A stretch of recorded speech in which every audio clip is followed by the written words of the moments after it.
മുംബൈയിൽ വാഹനങ്ങളുടെ മത്സരയോട്ടം. മുംബൈ എക്സ്പ്രസ് ഹൈവേയിൽ പോഷ് കാർ ഡിവൈഡറിൽ ഇടിച്ച് തകർന്നു. BMW കാറുമായി മത്സരയോട്ടം നടത്തിയെന്ന്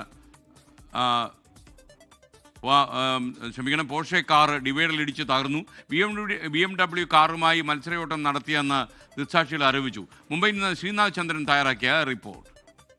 മുംബൈയിൽ ഇന്നലെ രാത്രിയാണ് കാറുകളുടെ മത്സരയോട്ടം നടന്ന് അതിലൊരു കാർ ഇടിച്ച് തകർന്നിരിക്കുന്നത്. ഇതാ ഈ ദൃശ്യങ്ങളിൽ കാണാം, ഒരു പോർഷ് കാറാണ്, വില കൂടിയ ആഡംബര കാറാണ് ഇടിച്ച് തകർന്നിട്ടുള്ളത്. ഡിവൈഡറിൽ ഇടിച്ച് മറയുകയായിരുന്നു. അതിപ്പോൾ ക്രെയിന് ഉപയോഗിച്ച് കെട്ടിവലിച്ച് കൊണ്ടുപോകാനുള്ള ശ്രമത്തിലാണ് ഇപ്പോഴുള്ളത്. ഒരു BMW കാറുമായാണ് ഈ പോർഷ് കാർ അതിവേഗത്തിൽ ഏതാണ്ട് 150 കിലോമീറ്ററിലധികം വേഗത്തിലാണ് കാർ സഞ്ചരിച്ചത് എന്ന് ദൃക്സാക്ഷികൾ പറയുന്നുണ്ടായിരുന്നു. അങ്ങനെ അമിത വേഗത്തിലെത്തി നിയന്ത്രണം തെറ്റിയാണ് ഈ വാഹനം ഇടിച്ച് തകർന്നിരിക്കുന്നത്. വെസ്റ്റേൺ എക്സ്പ്രസ് ഹൈവേ സാധാരണ വലിയ തിരക്ക് അനുഭവപ്പെടുന്ന ഒരു റോഡാണ്. പക്ഷേ ഇതിപ്പോൾ രാത്രി സമയമാണ്. അല്പം തിരക്ക് കുറഞ്ഞ സമയത്താണ് ഈ തരത്തിലൊരു മത്സരയോട്ടം രണ്ട് കാറുകൾ തമ്മിൽ നടത്തുകയും അതിലൊരു കാർ ഇടിച്ച് തകരുകയും ചെയ്തത്. നമുക്കറിയാം, പൂനെയിൽ 2 വർഷങ്ങൾക്ക് മുമ്പാണ് ഒരു പോർഷ് കാർ ഇതുപോലെ അമിതമായ വേഗത്തിൽ സഞ്ചരിക്കുകയും ടെക്കികളായ 2 പേരെ ഇടിച്ച് കൊലപ്പെടുത്തുകയും ചെയ്തത്.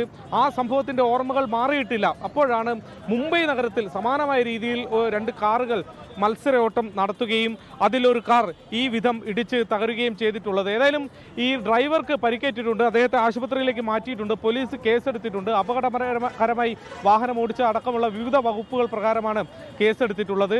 ഇപ്പോൾ വാഹനം ഇവിടെ നിന്ന് നീക്കാനുള്ള നടപടികളാണ് ഈ ഘട്ടത്തിൽ പുരോഗമിക്കുന്നത്. SKN.